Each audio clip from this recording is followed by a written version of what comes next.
até que ponto é a responsabilidade do cidadão? Até coloquei o título do programa hoje, Eleições 2022. E eu com isso? Né? Porque você acha que as pessoas hoje, até que ponto é a responsabilidade do cidadão o governo que a gente tem?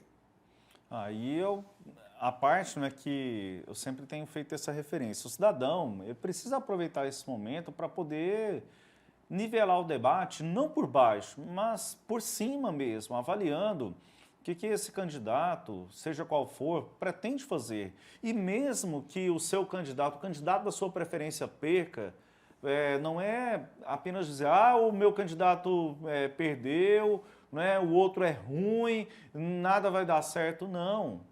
A gente também tem que ter aí a visão para poder filtrar mesmo aquilo que é bom, aquilo que talvez não me agrade, mas pode refletir em benefícios para uma sociedade.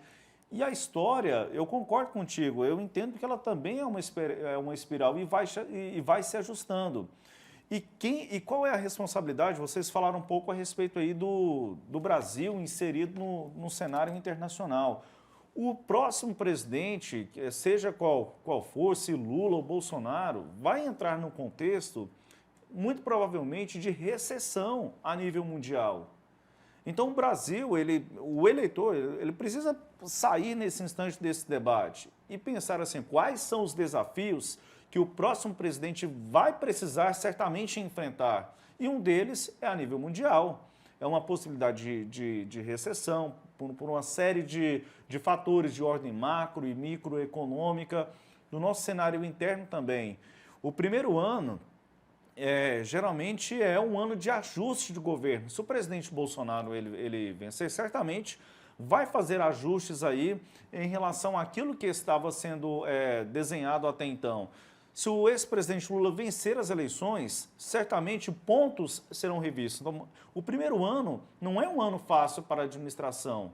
E aí o eleitor precisa observar isso e também ter a paciência necessária em relação a esse primeiro ano, seja qual for eleito o presidente da República.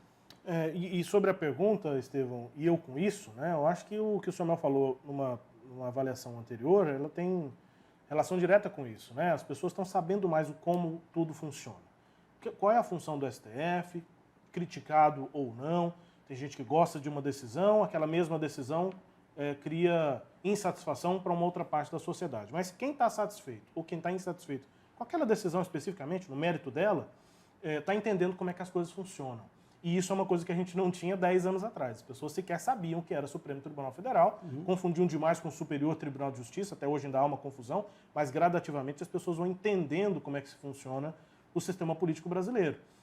E eu acho que o desafio é sempre esse. Daí a minha expectativa, minha esperança de ver uma luz no final do túnel, é que a população brasileira, de direita, de esquerda, de centro, do lado que for do espectro político, tente sempre encontrar o melhor sistema democrático possível.